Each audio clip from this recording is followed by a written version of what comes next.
it's Holly Marie King, and we are on Not a Dream, Chapter 6, The Escape. So, let's see what happens. Chapter 6, Escape. Helen awoke, gasping for air. She held her chest and felt it burn from the inside. She looked around her, feeling the silk sheets holding her safely inside. She quickly kicked them off and looked out onto the dark forest below. "Oh, dear God," she gasped, resting her forehead against the window. "What happened?" "You passed the first test." A chill went down Helen's spine. Troy was in her room. "Congratulations. You are the first of many. But still, there are too many challenges for a fragile girl like you to pass all of them." "What makes you think I'm fragile?" Helen asked, still holding her chest. "Fainting after you've been possessed by a ghost qualifies as fragile," Troy said snootily. "Ooh. I've been possessed?" Helen looked at her chest. "How? What do I do to get it out? What is in me?" She turned around in a complete circle and would have again if Troy hadn't started to chuckle. "Why are you laughing at me?" she demanded. Helen turned away from him to look out the window.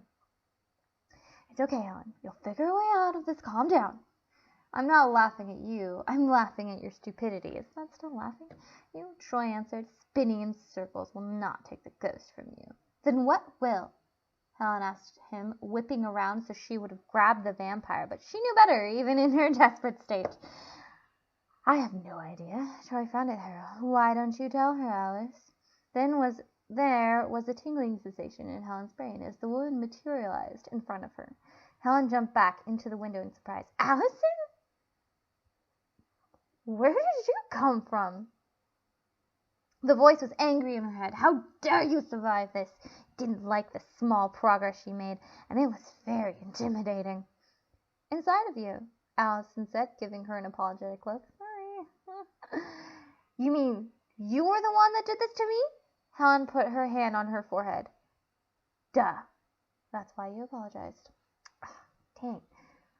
I am so sorry." Allison moved to grab Helen's arm. "Don't you touch me." Helen pulled away from the woman. She stared at the two of them and closed her eyes, wanting to block their image out. "I need to be alone." "Okay." Allison disappeared into Helen, and Troy bowed out of the room. He clearly was enjoying himself. As soon as they were gone, Helen collapsed by the window, staring blankly out of it.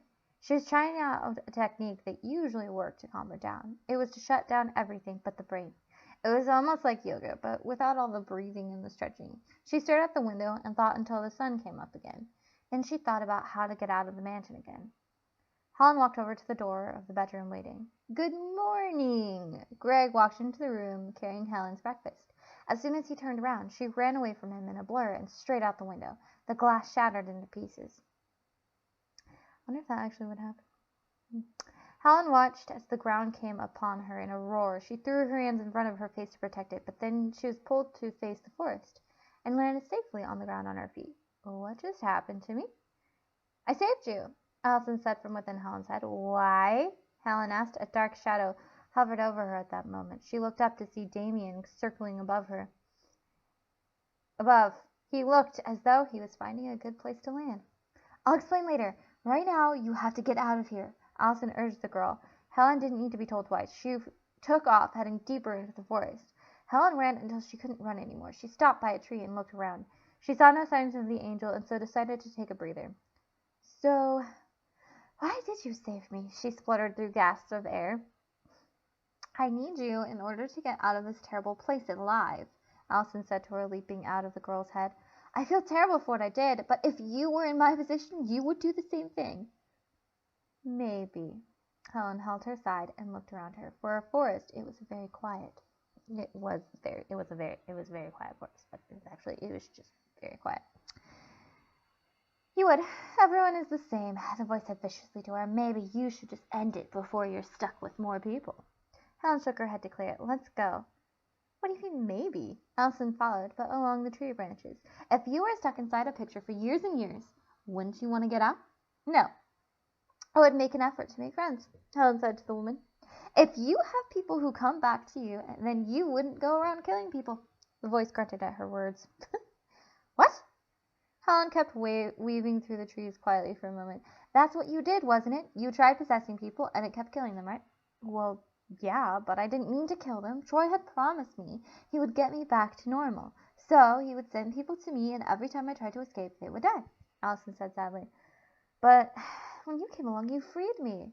That's great and all, but you almost killed me. Look, I'm sorry about that, but you survived, and that's all that matters now. Once we finish this task, we'll be able to go back to our normal lives. Oh, great. More fun to look forward to. Helen sighed and really hated the idea of going back to that woman. She then realized there was a chance she could go back to her dad, and that made her happy. Maybe for once in her life, she would feel loved. This place will be the death of you. The voice in her head was always the bearer of great news. Do you even know where you're going? Allison asked after a long silence. No, I do not know where I am going. I've only been in the mansion, Helen answered patiently. The only other place I went to was the market, and that was the only time. It was only the one time. Excuse me. It's okay to be lost, but maybe we should go west, Allison suggested. Helen stopped walking. And why would I go there? You want out of this alive, right? Yes. She looked up at Allison. Then we have to go west. How are you so sure? Helen had her hands on her hips, doubtful. Because I can feel it, Allison answered, floating down to the forest floor. So you expect me to walk west for as long as you want to, because you have a feeling? Yes, that would be correct. No, thank you. I'm just going to keep going in the direction that leads out of the forest. How do you know that leads out of the forest? Helen sighed. Allison, I'm in control of this body, and while I am in control of it, I will choose where to go. A forest only goes so long in one direction. If you keep walking in one direction, you're bound to get out of the forest eventually. That could take days. I don't care. I'm going in this direction. Allison shrugged. Fine. If you want to go in that direction, I won't complain. She went back up to the tree branches above. And I will. Helen and Allison began to walk in silence again. This is going to be a delightful trip, the voice said, in a form of glee that only it could achieve. All right, so that's the end of Chapter 6 of the final draft of Not a Dream. And next week we will see Chapter 7, An Unexpected Surprise. Maybe we'll finally meet Ellen. If you've been keeping up with the rough draft, Ellen is the first one they find. Clearly this is going to be a lot longer than the rough draft. Anyway, I will have in the description below a place where you can, or all of the locations where you can buy this book if you are super curious what happens and want to be ahead. As I've said in the past, I don't make any money off of selling my own book on here because I make like 10 cents a book if I'm lucky.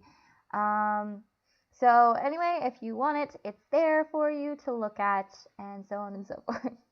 But anyway, hopefully I will see you guys next time. Bye!